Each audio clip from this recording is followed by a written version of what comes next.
The BG Cup Rugby Sevens Invitational is underway here at Beijing's Xianyuntan Stadium, with Rugby Sevens set to make its Olympic debut in 2016 at the Rio de Janeiro Games. Now in classic East-West sports style, let's go find out how this sport is doing here in China.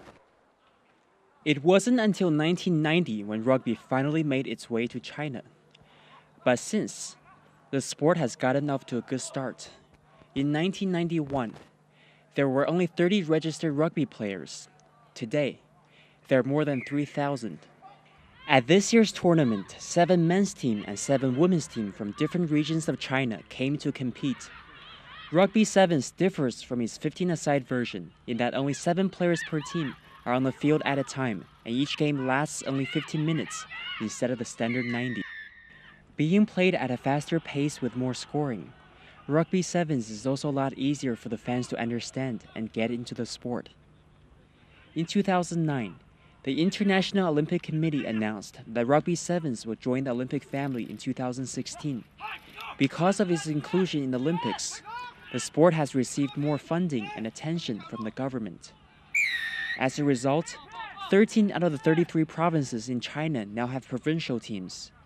With rugby being played for the first time at next year's national games, many of these teams have started going to rugby powerhouses such as New Zealand and Fiji for training. And the head coach of the Chinese national rugby team, Zheng Hongjun, is very optimistic about the sport's future here. Now with rugby an Olympic sport, many provinces are building their own teams. This is a worldwide sport. The Olympics, Soccer's World Cup, and Rugby World Cup are known as the 3 biggest sporting events in the world. Over 130 countries in the world play this sport, and now it will get more popular in China as well. With rugby's growing popularity, more rugby players mean more choices for the national team coaches to fill their roster. The Chinese national team's progress has astonished many experts in the sport. The men's team upset world's 6th-ranked Scotland in 2008 and finished a respectable 4th place at the 2010 Asian Games, while the women's team tackled their way to a silver in the same tournament. Despite rugby's progress in recent years, the sport still has an uphill battle in China.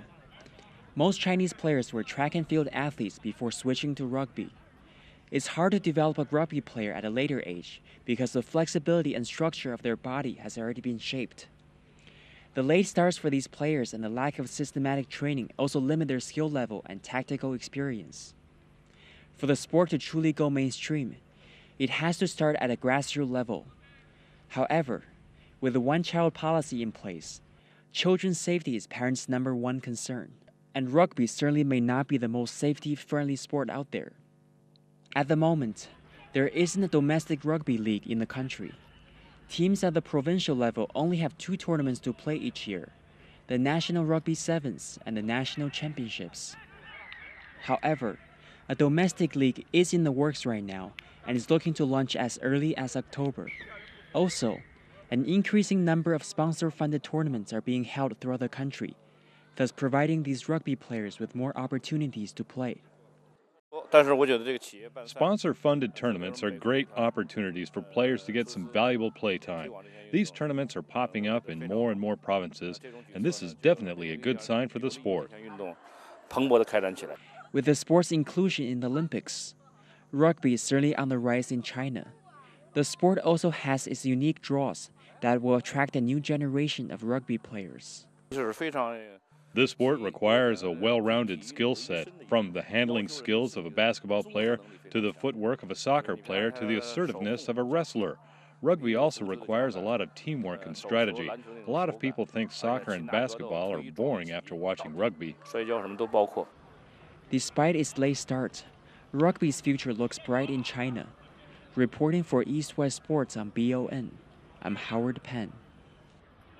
Let's welcome Howard into the studio now. So Howard, man, if China's going to really excel at rugby, then it's got to start at the youth level. So is that something you see developing here in China? I definitely think so, Aaron. Right now, with rugby set to make its Olympic debut in 2016 at the Rio de Janeiro Games, definitely more funding from the Chinese government for the sport, a good sign for rugby going forward here in China. Rugby can be played on a soccer field and no extra equipment is needed, so no helmet, no pad. but which is also at the same time which creates a problem of more injuries. So for rugby to grow here, it really needs more interest from the kids, from the grassroots level. That's definitely a must.